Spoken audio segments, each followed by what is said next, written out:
بسم اللہ الرحمن الرحیم۔ السلام علیکم 6 کلاس۔ اللہ تعالیٰ سے دعا ہے کہ اللہ تعالیٰ آپ کو اپنے حفظ ایمان میں رکھے۔ جیسا کہ آپ جانتے ہیں کہ میرا آپ کے ساتھ جو لیکچر ہے وہ ہے سیرت کا، اور سب سے سچی کہانی پیارے نبی کی پیاری سیرت۔ تو اس کی ریڈنگ میں آپ کو سٹارٹ کرواؤں گی، ٹھیک ہے، پیج نمبر 80 سے۔ غور سے سنیں، بہت مزے کی سٹوری ہے، ٹھیک ہے۔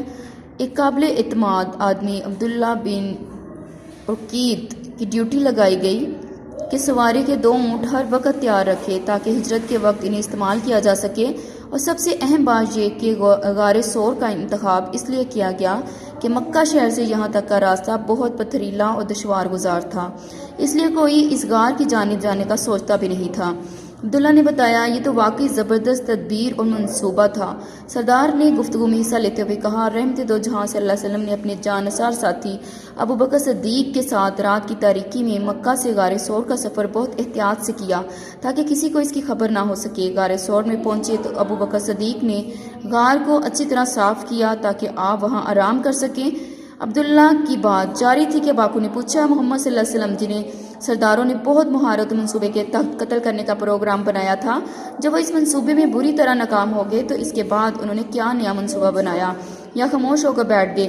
مکہ کے سردار جو رحمت دو جہاں صلی اللہ علیہ وسلم کے خون کے پیاسے تھے، وہ اپنی ناپاک عزائم میں ناکامی کے بعد خاموش ہو کر بیٹھنے والے کہاں تھے؟ انہوں نے فوراً سب لوگوں کو جمع کیا اور بہت بڑے موجمے میں اعلان کیا کہ جو آدمی محمد صلی اللہ علیہ وسلم اور ان کے ساتھی ابو بکر کو زندہ پکڑ کر لائے گا، جو قتل کر کے ان کے سر لائے گا، تو اس سے 200 قیمتی اونٹوں کے ساتھ گراں قدر انعامات بھی دیے جائیں گے۔ اتنے بڑے کام کا اتنا معمولی معاوضہ؟ ساگو نے حیرت سے کہا۔ یہ اس دور کا واقعہ ہے جب جزیرہ نمایاں عرب میں اونٹ کو صحرا کا جہاز کہا جاتا تھا، اس لیے 200 اونٹوں کا انعام اتنا بڑا تھا کہ جس نے سنا وہ حیرت زدہ رہ گیا، اور ہر کوئی رحمت دو جہاں اور آپ کے ساتھی کی تلاش میں نکل کھڑا ہوا۔ اسی تلاش میں کچھ لوگ غار ثور تک بھی جا پہنچے۔ جب ابو بکر صدیق رضی اللہ تعالیٰ عنہ نے یہ دیکھا تو گھبرا گئے، لیکن نبی صلی اللہ علیہ وسلم نے فرمایا، ابو بکر، ایسے 2 آدمیوں کے بارے میں تمہارا کیا خیال ہے جن کا حامی و مددگار تیسرا اللہ ہو؟ چنانچہ اللہ کے حکم سے مکڑی نے غار کے منہ میں جالا بن دیا، جس سے ایسا محسوس ہوتا تھا کہ برسوں سے کوئی اس غار میں داخل نہیں ہوا۔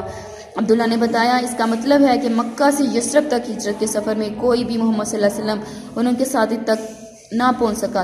تاکو نے خیال ظاہر کیا، نہیں، ایسی بات نہیں۔ غار ثور میں 3 دن ٹھہرنے کے بعد رحمت دو جہاں صلی اللہ علیہ وسلم، ابو بکر صدیق اور عامی بن فہیرہ اور رہنما عبداللہ بن عریقت کے ساتھ یثرب کی طرف روانہ ہوئے۔ ہجرت کے اس سفر کے دوران میں جب رحمت دو جہاں صلی اللہ علیہ وسلم اور آپ کے دونوں جانثار ساتھی ایک جگہ سے گزر رہے تھے تو ایک معجزہ رہنما ہوا۔ وہ معجزہ کیا تھا؟ راکو جلدی سے پوچھا۔ آج کافی وقت ہو گیا ہے، اب باقی گفتگو کل ہوگی، عبداللہ نے چبوترے سے اترتے ہوئے کہا۔ عبداللہ جو داستان سنا رہا تھا، مجھے تو واقعی سچی کہانی لگ رہی ہے۔ باکو نے جزیرے کے قریب بیٹھے ہوئے تاکو سے کہا، مکہ کے جنگجو سرداروں کی موجودگی میں گھر سے نکل کر ابو بکر صدیق رضی اللہ تعالیٰ عنہ کے گھر میں پہنچ جانا، غار ثور کے باہر مکڑی کا جالا بن دینا اور اس طرح کی دوسری باتوں سے ظاہر ہوتا ہے کہ عبداللہ ایک سچی انسان کی کہانی سنا رہا ہے۔ اس لیے راکو ساگو سے رازدارانہ انداز میں بات کر رہا تھا کہ اسی دوران میں عبداللہ چبوترے تک پہنچ چکا تھا۔ عبداللہ کے چبوترے پر پہنچتے ہی چاروں جانب خاموشی چھا گئی۔ ہر کوئی منتظر تھا کہ عبداللہ کل والے واقعے سے اپنی بات شروع کر دے۔ عبداللہ نے چاروں جانب نظر دوڑاتے ہوئے اپنے قریب بیٹھے ہوئے سردار کی جانب ایسے دیکھا جیسے اجازت طلب کر رہا ہو کہ میں اپنی گفتگو شروع کروں۔ سردار نے عبداللہ سے کہا کہ کل جہاں بات ختم ہوئی تھی وہاں سے دوبارہ بات شروع کرو۔ میں بتا رہا تھا، عبداللہ نے گفتگو شروع کرتے ہوئے کہا، رحمت دو جہاں صلی اللہ علیہ وسلم نے اپنے ساتھیوں کے ہمراہ یثرب کی جانب دوبارہ سفر شروع کیا۔ دوران سفر کھانے پینے کی چیزیں ختم ہو گئی تو راستے میں بستی کی تلاش شروع ہوئی جہاں سے کھانے پینے کی کچھ چیزیں لی جا سکیں۔ ابھی تھوڑی دور گئے تو راستے میں قدیم کے مقام پر ایک بدو خاندان کا خیمہ نظر آیا۔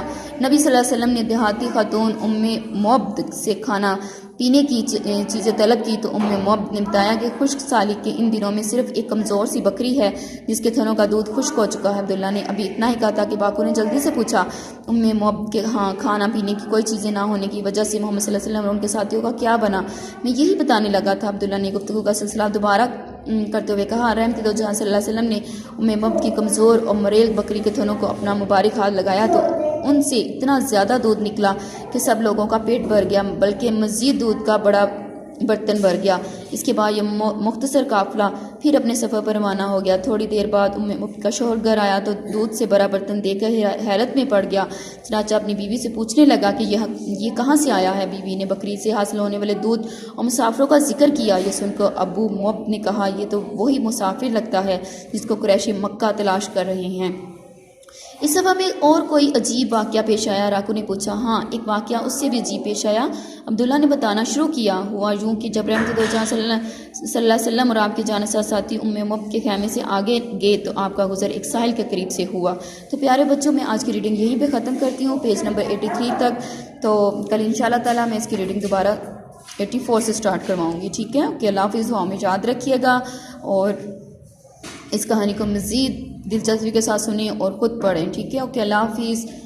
کسی بھی قسم کا کوئی مسئلہ پیش آتا ہے تو آپ مجھ سے رابطہ کر سکتے ہیں۔